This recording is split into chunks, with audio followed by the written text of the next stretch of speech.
Hi guys, this is Joy Banner, and this is my final presentation for Conflict 494, Cross-Generational Teams at Work. Throughout this course, parenting trends and styles were touched on just a couple of times, but for my presentation, I wanted to take a deep dive into this and explore how parenting has changed across the generations, from traditionalist parents to Gen Z parents. And in order to apply this knowledge to my life, I'll wrap up the presentation with a reflection on lessons I can learn from previous generations regarding parenting. All right, let's get started. So, to start off, a little background on me and why I'm interested in exploring this topic. I came to the MDS program from pursuing an education degree. I love working with children and studying child development, and in addition to that, I'm very lucky to be a parent myself. I've been blessed with two little girls, Lila, who is 4 on the left. She was born March 2017, and Josie, who is 18 months old. She's the one on the left. She was born in August 2019. And it's true, babies don't come with manuals. So I really wanted to learn more about what previous generations have done and explore how they've changed. And I also wanted to reflect on myself as a parent. To get started with this project, first I brainstormed a list of aspects of parenting I wanted to learn more about. First, I wanted to take a look at characteristics of the typical parent for each generation. Were they married? Did they work? Did one parent work? Did both parents work? What was the divorce rate at the time and why? Next, how supervised were the kids throughout the generations? Were they allowed to roam the neighborhood or did their parents watch them like a hawk? I wanted to know how involved each parent was in their child's life. What were the important family values at the time and how have they changed? I wanted to know how frugal the parents were. What punishment and reward systems did each generation tend to use? And were there any popular parenting philosophies at the time? And if so, what were they?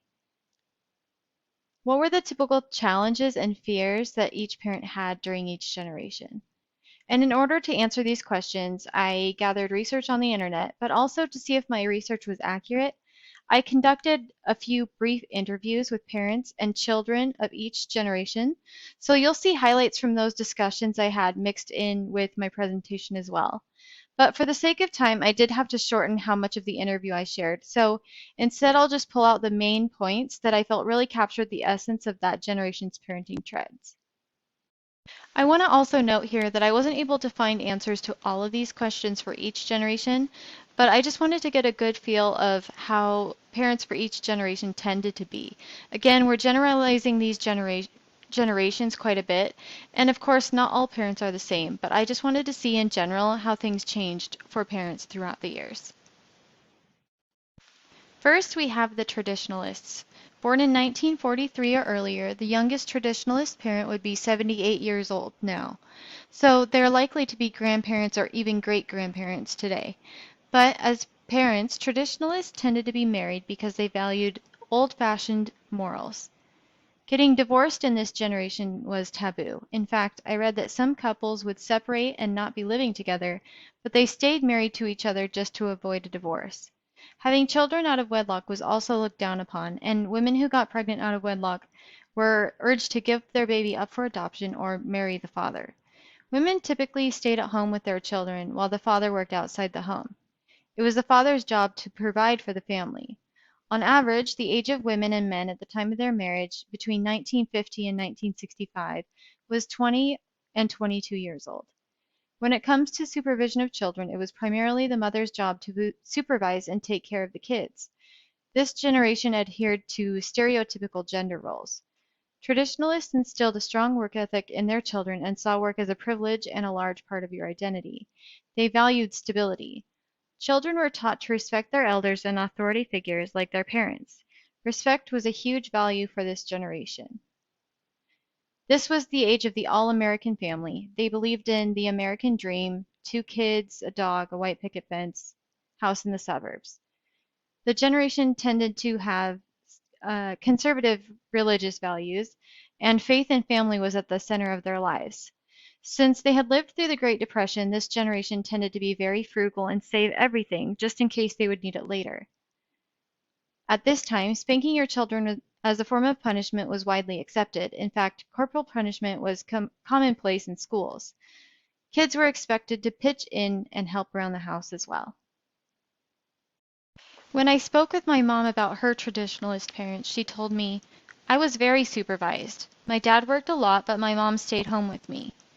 My parents were frugal, but they spent their money wisely. My mom sewed most of my clothes. We ate dinners at home and rarely ate at restaurants. We didn't buy a lot of toys or knickknacks. Instead, my parents would spend money to take us on family vacations. As kids, we spent our free time outside riding bikes, raking leaves, and playing with the neighborhood kids. When it was cold outside, I did watch a little TV, but I also read a lot and learned how to sew. When I asked my mother-in-law about her parents, she mentioned faith a lot. She said, my parents were such God-fearing people, I can't think of anything they really feared for our futures. I can remember not being able to stop giggling in church, and I would get the stern ear whisper asking me if I wanted to go to the car. I never did go to the car, but I knew that going to the car probably wasn't going to be good. Next up, we have the baby boomer parents who were born between 1943 and 1960. Mothers of this generation were going to school and working in higher numbers than ever before. Around this time also, a few different events led to a sexual revolution for women, including the introduction of the birth control pill in 1960, abortion was legalized in 1973, and the ideas of feminism and free love were taking over. Along with this emphasis on individuality came legalization of the no-fault divorce, which meant that you could divorce your spouse simply because you wanted to, which you couldn't have done before. Because of this, women didn't have to stay in unhappy marriages, and because of the pill, they didn't have to get married just because they got pregnant either. The divorce rate doubled from 1960 to 1980 and peaked in the year 1981 at 50% of marriages ending in divorce. With both parents most likely working, children were not as heavily supervised as they were previously. Because both parents worked, boomer children had more money to spend on clothes, toys, and collectibles.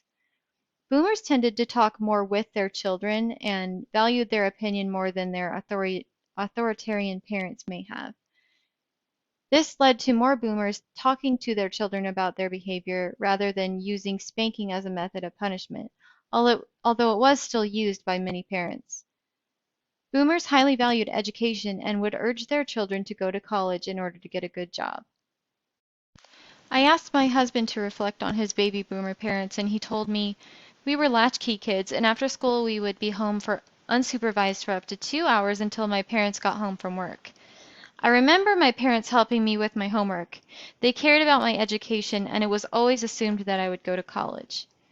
I don't think my parents worried too much about my safety as a child. I would swim in the canal behind my house, and I would go on 3-week-long pack trips with my grandfather on horseback every summer without my parents.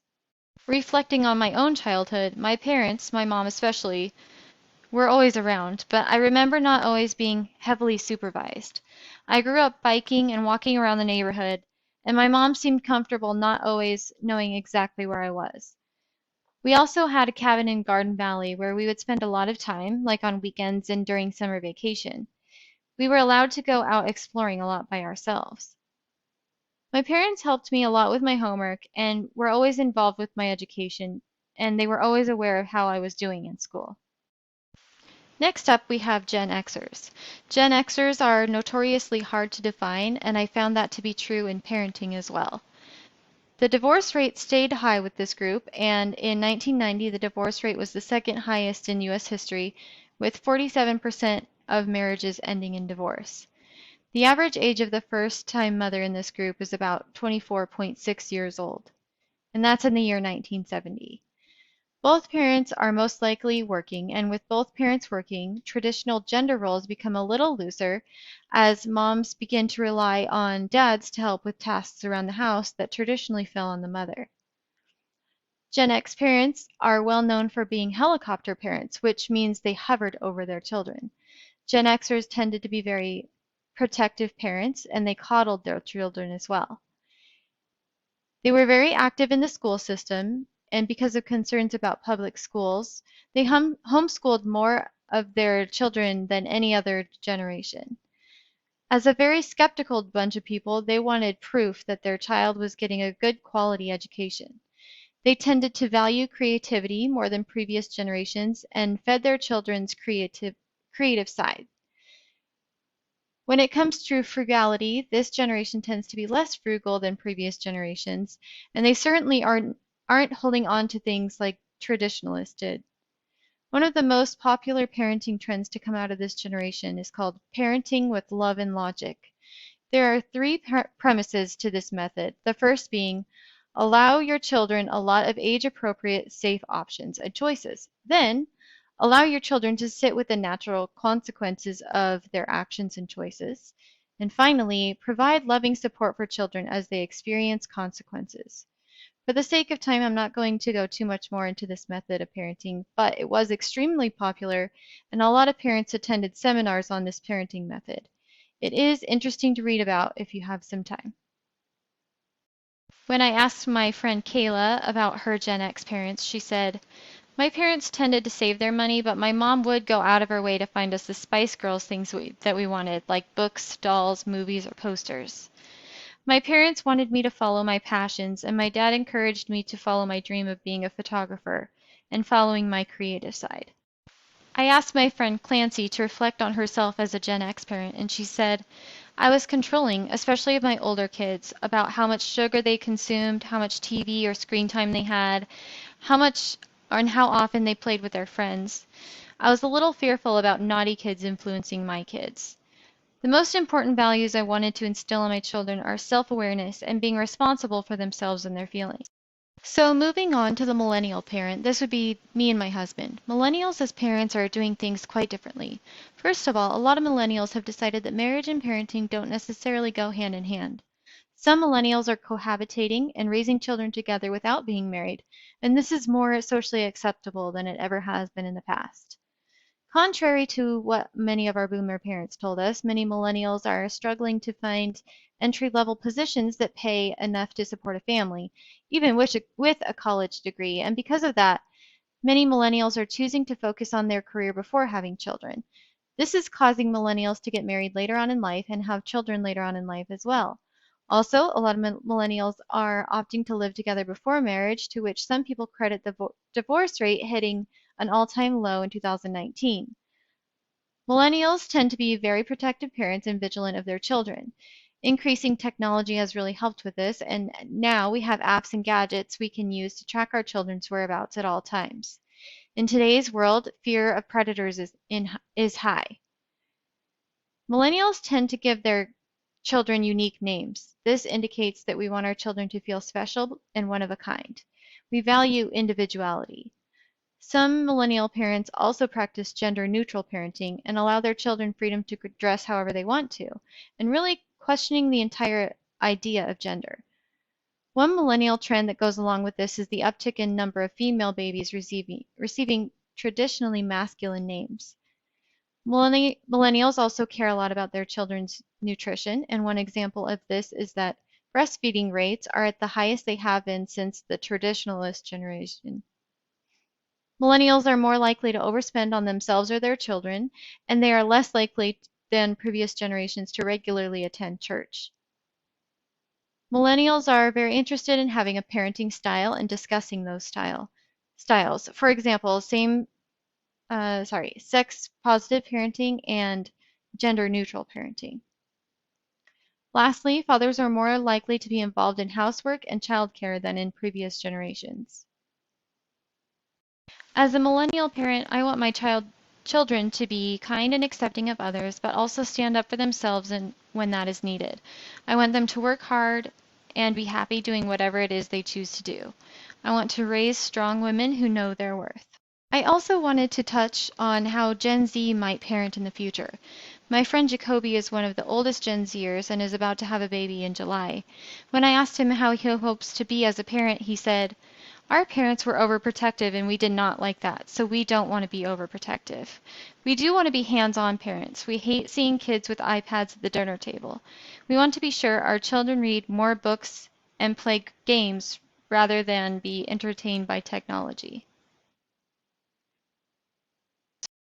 Parenting largely determines how our children see the world, how they see others, what they value, how they spend their money, their feelings towards social issues, and education. The parenting we do today impacts the world of tomorrow.